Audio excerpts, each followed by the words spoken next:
চারিদিকে মানুষের দাবির শেষ নেই। এক একজন এক এক দাবি নিয়ে আসছে প্রতিদিন। তেমনি পল্লী বিদ্যুতের কর্মীরাও তাদের দাবি নিয়ে এসেছে সরকারের কাছে। তাদের দাবিগুলো অবশ্য যৌক্তিক, কিন্তু তাদের এই দাবিতে সারা দেশে ব্ল্যাকআউট হওয়ার সম্ভাবনা রয়েছে। কারণ পল্লী বিদ্যুতের কর্মচারীরা ছুটিতে যেতে চাচ্ছে। তাদের মতে তাদের দাবিটা ন্যায্য, কারণ তারা পুরো সপ্তাহ জুড়ে কাজ করে, রোদ বৃষ্টি ঝড়কে উপেক্ষা করে। তাই তারা সরকারকে ৭২ ঘন্টার আলটিমেটাম দিয়েছে তাদের দাবি মানার জন্য।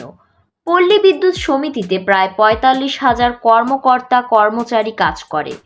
এর মধ্যে প্রায় ২০,০০০ অনিয়মিত কর্মী আছে। তাদের নিয়মিত করার দাবিতে ও পল্লী বিদ্যুতায়ন বোর্ডের দ্বৈতশাসন, বৈষম্য ও নিপীড়ন থেকে মুক্তির জন্য পল্লী বিদ্যুৎ কর্মীরা দাবি রাখে।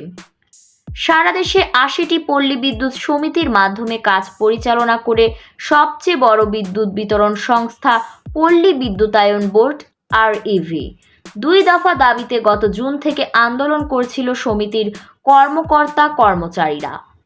দাবি আদায়ে বিদ্যুৎ ব্যবস্থা সচল ও গ্রাহক সেবা চালু রেখে সারা দেশে একযোগে গত ৫ মে থেকে টানা ৫ দিন তারা কর্মবিরতিতে গেলে বিদ্যুৎ সমস্যা দেখা দেয়। এরপরই চলতি মাসের গত শনিবার দাবি পূরণে তারা ৩ দিনের সময় বেঁধে দিয়ে বলে, এর মধ্যে দাবি পূরণ না হলে বুধবার থেকে গণপদত্যাগ ও গণছুটির কর্মসূচি পালন করবে তারা। অনেকে পল্লী বিদ্যুৎ কর্মীদের এসব দাবি শুনে বলছে, এতদিন তাদের এত দাবি কোথায় ছিল? স্বৈরাচারের সামনে মুখ খুলতো না কেন? আরে ভাই, বুঝেন না কেন? তখন সবাই তাদের পা চাটত।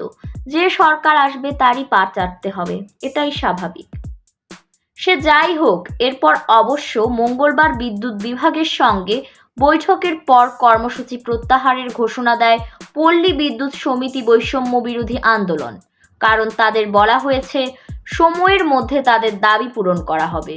তো বলছি কি, আপনারা যারা হারাম রিলেশনে আছেন, এখনই সময় তা হালাল করার।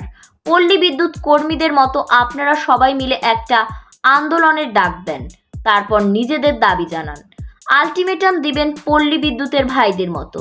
ভাবার বিষয় হলো আপনাদের আলটিমেটাম কি হবে সেটা আপনারাই ভাবেন। আপাতত আমি ভাবছি, যদি পল্লী বিদ্যুৎ কর্মীদের দাবি না মানা হতো তখন তারা কি করত?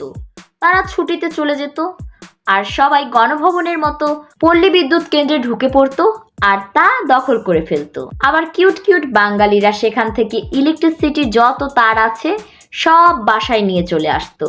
পল্লী বিদ্যুৎ কর্মীরা ফিরে এসে দেখতো আর কিছু নেই তাদের। কিউট বাঙালিরা সব নিয়ে গেছে, কারণ বাঙালিরা যা পায় তাই নিজের মনে করে।